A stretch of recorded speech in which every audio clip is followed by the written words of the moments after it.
senhoradores! Tudo bem com vocês? Hoje nós vamos iniciar o último trimestre de estudos da Palavra de Deus nesse ano de 2020. E a revista que vamos começar a estudar hoje tem como tema Avivamento para a Juventude. Serão 13 lições abordando diversos temas relacionados à importância de se buscar um verdadeiro avivamento por meio da Palavra de Deus. É um tema extremamente importante e que eu tenho certeza que vai agregar muito para o nosso crescimento espiritual. Então, cola aqui com a gente, compartilha as aulas com a sua família, seus amigos e vamos espalhar conhecimento da Palavra de Deus para o maior número de pessoas possível. Bem, vamos começar com a nossa aula de hoje, que é a aula número 1 e que tem o título O que é avivamento? Nessa primeira aula, nós vamos fazer uma introdução desse assunto, tá bom, pessoal? E no restante, a gente vai aprofundando, tá?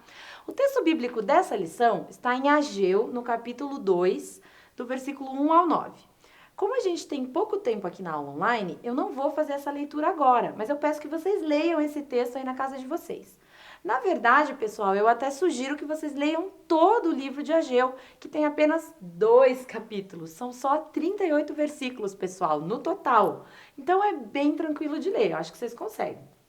Mas, para facilitar o entendimento da aula de hoje e também da leitura completa que vocês vão realizar aí do livro de Ageu, eu vou fazer aqui uma rápida contextualização do livro, tá? Ageu, ele foi um dos 12 profetas menores e o primeiro a profetizar após o retorno dos judeus do cativeiro babilônico. Ageu, como eu falei, ele foi o primeiro homem usado por Deus para profetizar nesse período pós-exílico, que o povo já estava de volta a Jerusalém. Depois dele ainda vieram Zacarias e Malaquias, também com profecias relevantes ao momento que estava sendo vivido. Eu só esqueci de falar uma coisa. Eles são considerados, esses 12 são considerados profetas menores, não porque eles eram menos importantes, pessoal, mas é porque a quantidade de conteúdo que eles produziram era menor, tá? Então, os profetas maiores escreveram mais coisas e os profetas menores escreveram menos coisas. Não é questão de importância, de mais importante, menos importante, tá bom? É só a quantidade de coisas escritas mesmo. Então, no Antigo Testamento, a gente nota que Deus usava os profetas para chamar a atenção do seu povo quando eles tinham se desviado dos preceitos divinos. Então, a mensagem desses homens era uma denúncia da parte do próprio Deus, com o intuito que o povo se arrependesse das suas atitudes e se voltassem para Deus de novo. Dentro desse contexto, dessa ideia, a missão de Ageu era apressar a obra de reedificação do templo e assim dar uma base espiritual para a restauração de Israel, Judá, né? O norte e do sul, que era o povo de Deus, o reino do norte e o reino do sul. Então, o profeta Ageu foi um grande avivalista do seu tempo. Com uma mensagem encorajadora, o profeta estimulou o povo à reconstrução do templo, como eu já falei, que estava parado, se eu não me engano, fazia 14 anos. E eles estavam enrolando, né? A geração do profeta Ageu tinha se distanciado do propósito de Deus, pois no coração deles estava reinando apenas o secularismo. Eles estavam frios e inclinados para o materialismo, né? Então o povo estava adiando a construção do segundo templo e também estava adiando outras tarefas relativas à reconstrução de Jerusalém. Lembrando, eles tinham acabado de voltar de um exílio de 70 anos, né? Tinha bastante coisa para fazer. Mas para eles o tempo certo ainda não tinha chegado. Mas a verdade é que os judeus eles estavam ocupados, pessoal, com tarefas e projetos pessoais, edificando as suas próprias casas, né?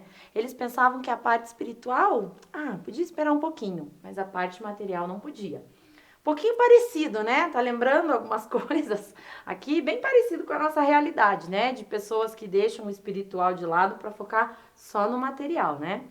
Então, o que acontecia? Eles estavam com as mentes e os corações cauterizados pelo secularismo.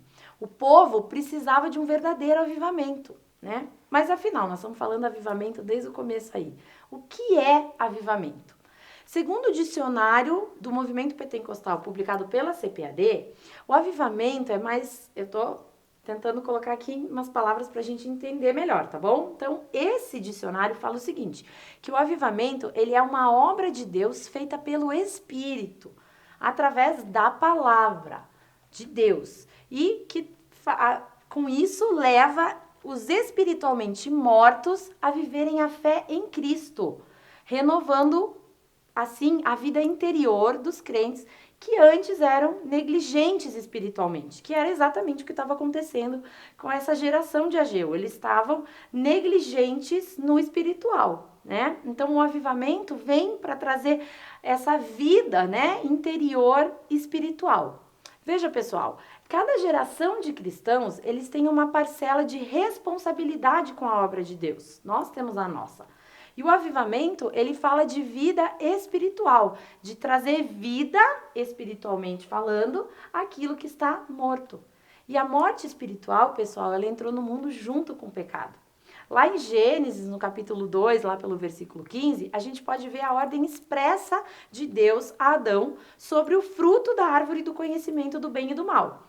Deus disse a ele que não comesse do fruto dessa árvore, porque no dia que ele comesse, certamente ele morreria. A gente sabe o que aconteceu, né, pessoal? Eles comeram exatamente o fruto da árvore proibida. E aí, eles morreram? Fisicamente não, mas espiritualmente com certeza. E por conta disso, nós já nascemos mortos em nossos pecados. É só através de Jesus que a gente recebe vida. Então, essa é a condição do homem que deu as costas para Deus. Infelizmente, a gente já nasce, né, nessa realidade. Então, o avivamento, ele acontece quando a gente escolhe lutar pela nossa vida espiritual, para renascer espiritualmente, né? Voltando aqui ao texto bíblico que foi proposto para hoje, a gente vê que o quadro de distanciamento com a obra de Deus era muito notório na geração do profeta Ageu. O povo tinha deixado que a sua própria vontade se sobrepusesse à vontade de Deus. Assim, a reconstrução do templo deixou de ser prioridade para aquela nação. E deu lugar para a construção de casas particulares. Eles começaram a pensar neles e não mais em fazer a vontade de Deus, em reconstruir o templo. Eles precisavam de um avivamento porque eles tinham deixado Deus de lado. Ageu, ele chamou o povo a um exame de consciência pessoal e um consequente retorno à vontade de Deus. Como eu disse lá, esse era o papel dos profetas. Eles eram levantados para trazer as pessoas de volta a fazer esse exame de consciência, né? E essa mudança radical na vida pessoal e coletiva, ela se apresenta como um dos maiores benefícios de um avivamento. Trazer o povo de Deus de volta para Deus, né? Trazendo essa verdade aqui para a nossa realidade atual, a gente pode facilmente, pessoal, enxergar que da mesma forma a nossa geração necessita de um real avivamento, né? Quantos corações cauterizados para a palavra de Deus a gente encontra hoje? Seja cauterizados para receber o evangelho, seja para viver o evangelho de Jesus corretamente. Sabe que uma vez eu ouvi algo de uma pessoa que trabalhava comigo que me deixou muito chocada. Ela sabia que eu era evangélica, nunca escondi isso de ninguém, pelo contrário, eu sempre falava, estava sempre envolvida nas coisas da igreja, comentando com eles, então ela sabia. E um dia ela disse para mim, Rê, eu sei que eu vou pro inferno e eu estou em paz com isso. Eu acho que lá vai ser bem mais divertido, ela falou. Então, você não precisa gastar o seu tempo falando de Jesus para mim. Chocante, né, pessoal? A pessoa falar, eu sei que eu vou pro inferno, eu tô em paz com isso, eu acho que lá vai ser bem mais legal, então, ó, não vem falar desse Jesus pra mim que eu não quero saber, eu tô em paz que eu vou pro inferno, né? A gente fica meio chocado, mas esse é o pensamento de várias pessoas que estão à nossa volta, inclusive algumas que costumavam acreditar em Jesus também, né? E o tanto de corações cristãos que hoje em dia estão tomados pelo materialismo, assim como na geração de Ageu. Ou então, as pessoas estão indiferentes às necessidades dos outros à sua volta, inclusive cristãos, né? O que dirá obedecer à vontade de Deus?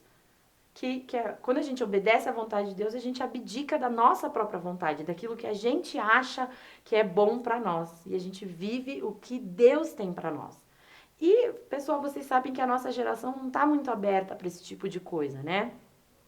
Como a gente falou no princípio dessa aula, no Antigo Testamento, Deus levantava os profetas para repreender e alertar o povo, a fim de que eles voltassem para Deus. E a Bíblia nos diz, lá em Apocalipse, que Deus repreende quem Ele ama.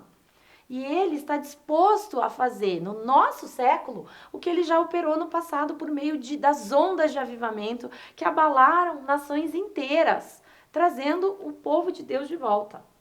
No entanto, pessoal, vale destacar que os grandes avivamentos bíblicos e mundiais, eles nasceram primeiro individualmente, nas pessoas cujos corações arderam pela presença de Deus, sabe? Onde as mentes não se conformaram com o sistema do mundo. Pessoas longe dos holofotes do seu tempo, mas como profetas entre os seus contemporâneos ali, foram levantadas por Deus para mudar nações inteiras. John Wesley, Jonathan Edwards, Charles Finney, Martinho Lutero, Florence Crawford e os nossos queridos Daniel Berg e Gunnar Wingren. Todos eles foram usados por Deus como meios para sacudir gerações. Mas o avivamento que foi propagado por eles começou internamente, dentro de cada um. Eles passaram por um avivamento pessoal antes de tornar ele coletivo. E esse avivamento pessoal passa, a meu ver, por 3 importantes etapas. A primeira delas é o despertar. Despertar para a necessidade de transformação, de renovação, que é o famoso texto de Romanos 12:2, né? Que eu já li várias vezes, eu quero ler aqui de novo. Sobre a gente não se conformar com esse mundo. Eu vou ler aqui na versão da Bíblia Viva, mas vocês com certeza conhecem. Fala assim, ó, não imitem a conduta e os costumes deste mundo, mas seja cada um uma pessoa nova e diferente, mostrando uma sadia renovação em tudo quanto faz e pensa. E assim vocês aprenderão, de experiência própria, a boa, agradável e perfeita vontade de Deus. Então a gente vai viver esse avivamento quando a gente despertar para essa necessidade de ter uma sadia renovação em tudo que a gente faz e que a gente pensa. Então, primeiro, a gente precisa despertar. Segundo, é estabelecer, tornar a palavra de Deus viva em nós. E a gente faz isso através dessa reprogramação de pensamentos, de atitudes. É como se fosse a gente formatar um computador, né, pessoal? A gente tira tudo e começa a colocar informações novas, uma vez que ele está formatado, né?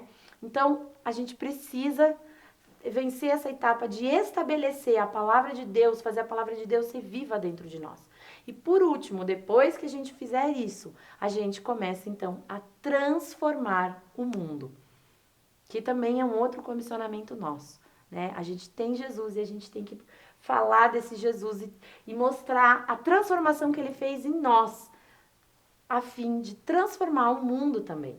Então, durante todo esse trimestre, um dos nossos objetivos será despertar em vocês a necessidade de transformação e renovação da mente. Para que vocês, pessoal, iniciem a fase de estabelecer e, de fato, viver a palavra de Deus. E então, com isso, começar a transformar o mundo, nem que seja uma pessoa de cada vez. Como eu disse no começo da aula, hoje foi só uma introdução a respeito do que a gente vai tratar nas próximas aulas. A partir da semana que vem, nós vamos nos aprofundar mais nesses assuntos. Então, fiquem ligados comigo, com o professor Felipe, e vamos crescer juntos no conhecimento da palavra de Deus, para que, assim como o profeta Ageu, nós sejamos instrumentos nas mãos de Deus, para despertar, estabelecer e transformar a nossa geração. Eu desejo uma semana abençoada para vocês e oro para que tudo que nós começamos a conversar hoje já possa gerar bons frutos dentro de vocês. Fiquem com Deus e até a próxima aula.